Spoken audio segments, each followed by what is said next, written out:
नमस्कार, आप सभी दर्शकों का बहुत बहुत मैं स्वागत करती हूँ बहुत खास कार्यक्रम हमारे होली आई रे में, और मैं हूँ आपके साथ नेहा सर्वेश शुक्ला। सबसे पहले आप सभी को रंगों के इस पर्व की बहुत बहुत शुभकामनाएं।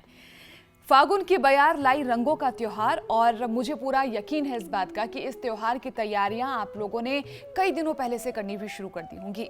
लेकिन होली के इस त्योहार में आप लोगों के लिए जानने वाली बात यह है कि इस बार की जो होली है ये अपने साथ कई सारे शुभ शगुन मुहूर्त लेकर आई है। बहुत से ऐसे योग बन रहे हैं जिनको जानना मेरे और आपके लिए बहुत ज्यादा जरूरी है। तो होली के इस त्योहार की पूरी जानकारी देंगे हमारे साथ मौजूद आचार्य पी.के. शास्त्री जी। आचार्य जी प्रणाम। आयुष्मान भवा नेहा जी। और इस पावन पर्व की होली महोत्सव की ढेर सारी शुभकामना, और हमारे उन तमाम दर्शकों को ढेर सारी शुभकामना जी। तो आचार्य जी, यहाँ पर होली को लेकर बहुत सारी बातें हैं जो मैं अपने डाउट्स भी आपसे क्लियर करना चाहूंगी, कुछ बातें जानना भी चाहूंगी। होली मनाई क्यों जाती है, और इस बार की होली को लेकर ना बहुत सारी बातें सामने आ रही है कि बहुत खास है, कई सालों के बाद बहुत ही अलग और अद्भुत से योग बन रहे हैं। तो उसके बारे में थोड़ा कुछ बताइए। बहुत सुंदर। यह जो होली का पावन पर्व है ये इसलिए विशेष महत्व रखता है चूंकि बसंत ऋतु में पड़ने वाला फाल्गुन पूर्णिमा को जो होली है ये विशेष महत्व रखती। क्यों कि नए वर्ष का आरंभ भी होता है और हम अपने जीवन की सारी बुराइयों को भुला करके एक जीवन की नई शुरुआत करते हैं। सबको गुलाल और अबीर लगाते हैं, रंग को डालते हैं और एक खुशियां मनाते हैं। तो ये विशेष महत्व होली, जैसे कहते हमारे सनातन धर्म में 4 वर्ण होते, ब्राह्मण क्षत्रिय वैश्य और शूद्र। जैसे होली, दिवाली, दशहरा और रक्षाबंधन, ये 4 पर्व हमारे विशेष महत्व रखते हैं। और जिसमें से होली जो है ये विशेष महत्व लेकर के आती है। जो आपने पूछा कि इस बार क्या कोई खास योग बन रहा, तो मैं ये कहूंगा कि ये विशेष योग कहते हैं कि ये 499 साल जो पंचांगों की गणना है उसमें 1521 में बताया है कि ये ध्रुव योग बनता है। ये ध्रुव योग कैसे बनता है कि चंद्रमा कन्या राशि में जाकर के विराजमान है, गुरु और शनि मकर राशि में जाकर के विराजमान हो गए। इस दिन अमृत सिद्धि योग भी बन गया, सर्वार्थ सिद्धि योग भी बन गया।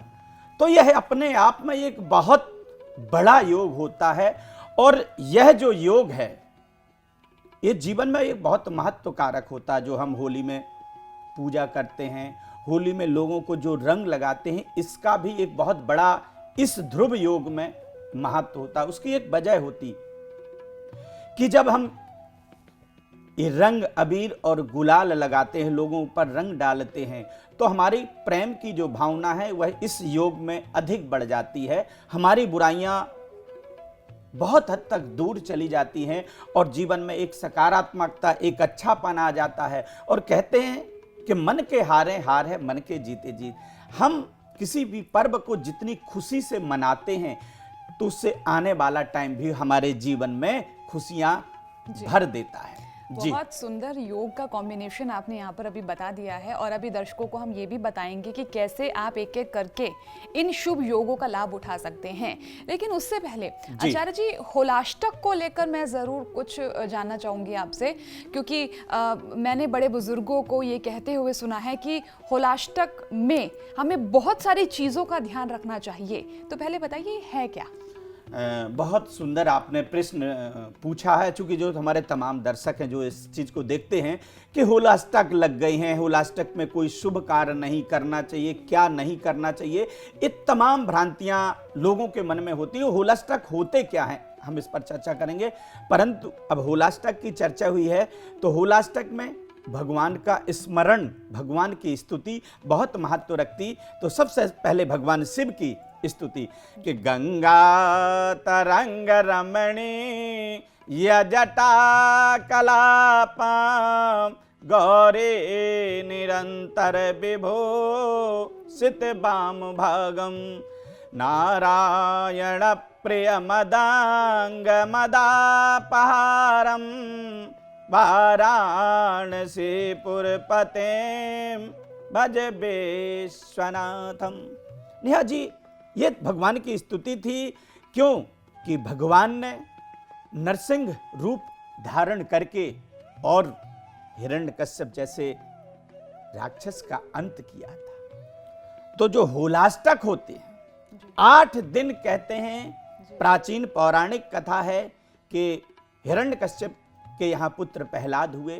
वो राक्षस थे, राक्षस के घर में एक धार्मिक पुत्र पैदा हो गया। वह पूजा पाठ करता था, भगवान का स्मरण करता था, धर्म कर्म करता था, और वह उनके पिता को अच्छा नहीं लगता था। उन्हें तमाम तरह के यत्न कर लिए कि यह राक्षस प्रवृत्ति में आ जाएं। जब वो नहीं आए तो उन्होंने अनेक तरह से उनको मारने की चेष्टा की। यह 8 दिन जो होली के थे, उसमें एक ना एक दिन नई प्रताड़ना दी जाती थी। कभी कांटों में चलाना, तो कभी ऊपर पहाड़ से फेंक देना। नाना प्रकार के जो कष्ट प्रहलाद जी को दिए गए।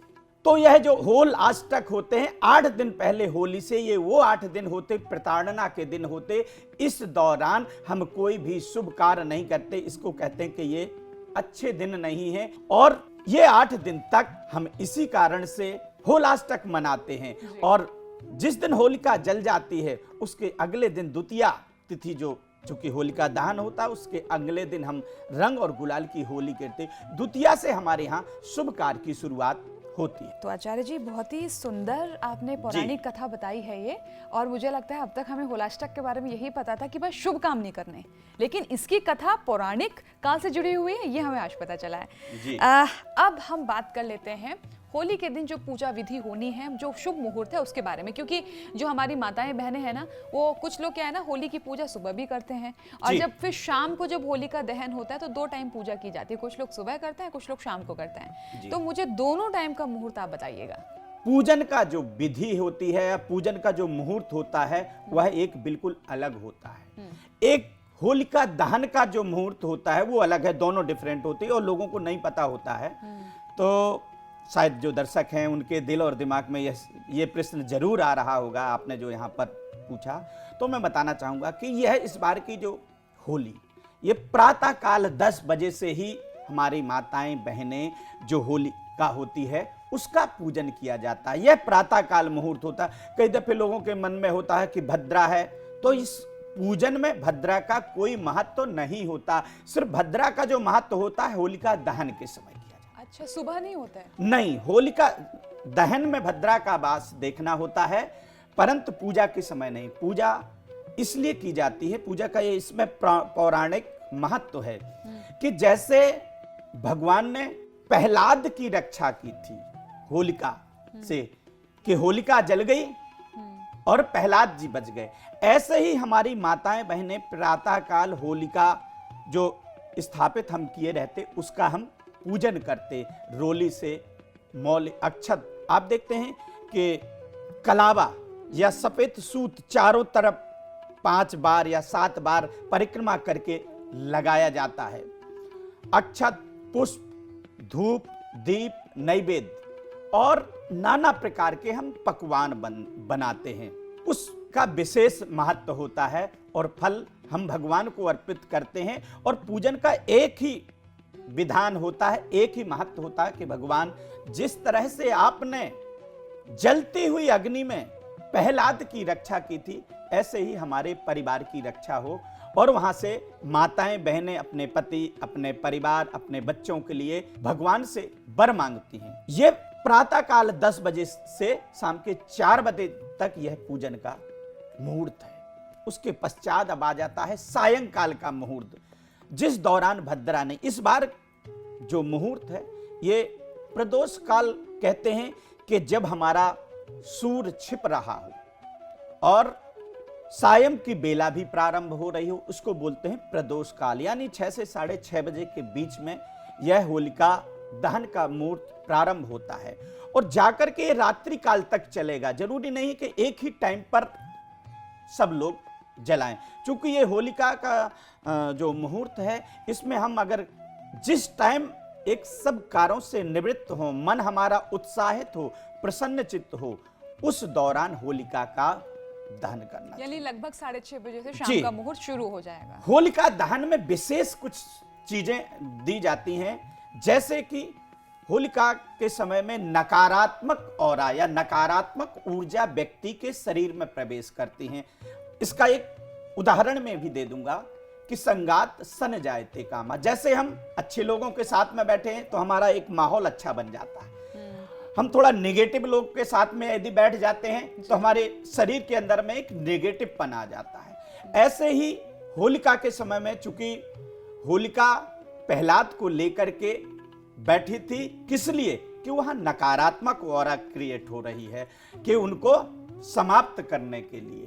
तो इस दौरान बहुत सारी नकारात्मक चीजें हमारे उसमें आती। इसमें कहते हैं कि आटे का चोकर, खड़ा नमक, साबुत लाल मिर्च और 5 लौंग और काली राई, ये पांचों चीजें लेकर के एक मुट्ठी में रखनी चाहिए सीधे हाथ में, और सिर से 7 बार एंटी क्लॉकवाइज, जैसे घड़ी घूमती उसके अपोजिट, इसको 7 बार घुमा करके और होलिका में डालना चाहिए, जिससे हमारे साल भर की जो नकारात्मक ऑरा हमारे शरीर के अंदर में होती, जैसे सूर्य की तपिश पड़ती हमको दिखाई नहीं देती, ऐसे ही हमारे शरीर के अंदर में नकारात्मक ऑरा रहती जो हमें दिखाई नहीं देती है, और जिससे हम मन चिड़चिड़ापन होना, मन के अंदर में घबराहट होना, मन के अंदर में गुस्सा आना नकारात्मक प्रभाव का एक लक्षण होता है। जी। तो यदि हम ऐसा करते हैं तो उससे हमें लाभ मिलता है और साल भर हमारे विघ्न बाधा भी दूर रहते हैं। चलिए, तो ये सिंपल सा मुझे लगता है एक उपाय है खुशियों के लिए, जी। घर में सुख शांति समृद्धि के लिए, जो आप लोग कर सकते हैं। तो होलिका दहन के वक्त जो जो सामग्रियां अभी आपको आचार्य जी ने बताई हैं उसका खास ध्यान आपको रखना है।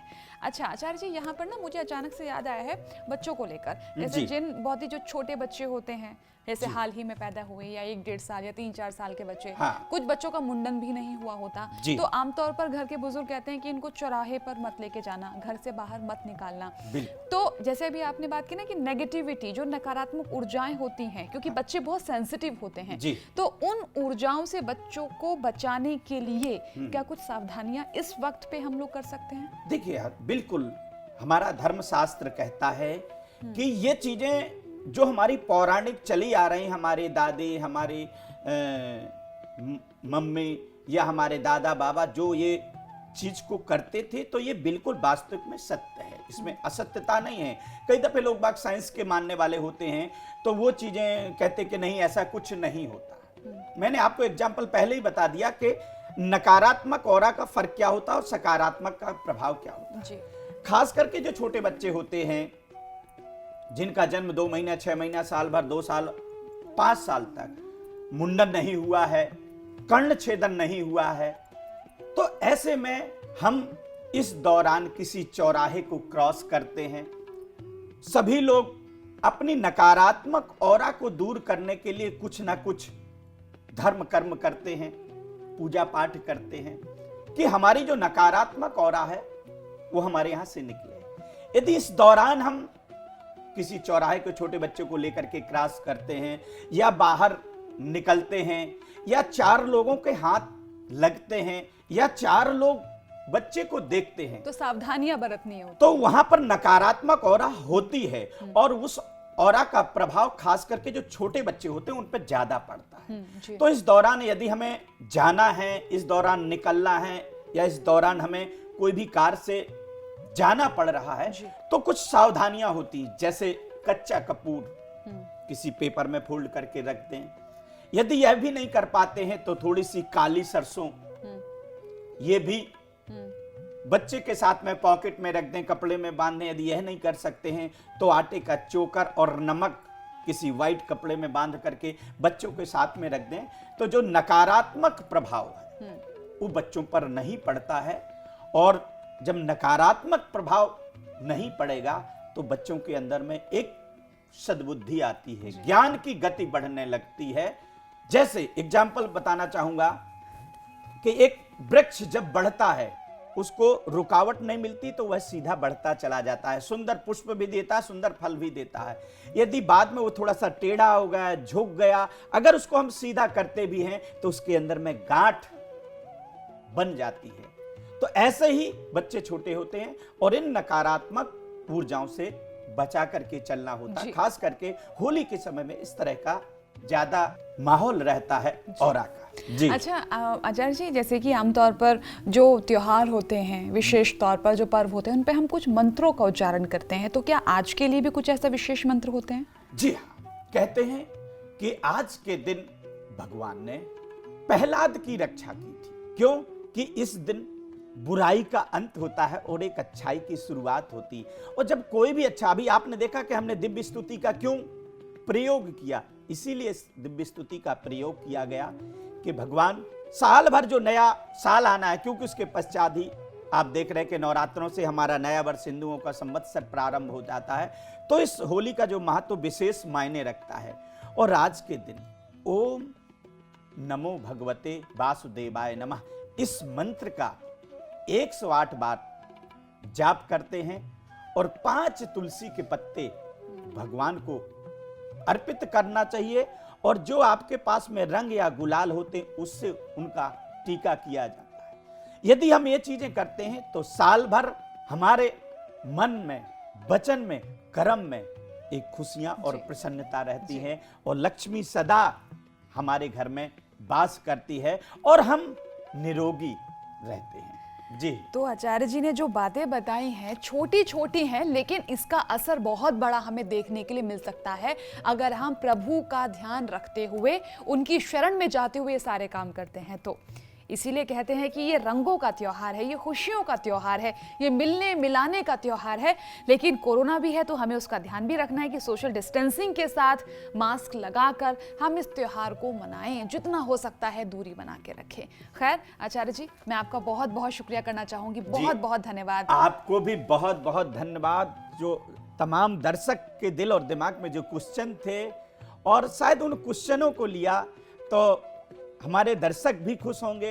और एक बार पुनः आपको भी धन्यवाद करूंगा और हमारे उन तमाम दर्शकों को ढेर सारी इस पावन पर्व की शुभकामनाएं। चलिए, तो आप लोग ये त्योहार पूरी खुशी के साथ, पूरे उल्लास के साथ और आनंद के साथ मनाइएगा। लेकिन अभी जो मैंने आपको सेफ्टी वर्जन बताया है उसका जरूर ध्यान रखिएगा। हैप्पी होली। आप लोगों के जीवन में ढेर सारी खुशियां, यही हमारी कामना है। नमस्कार।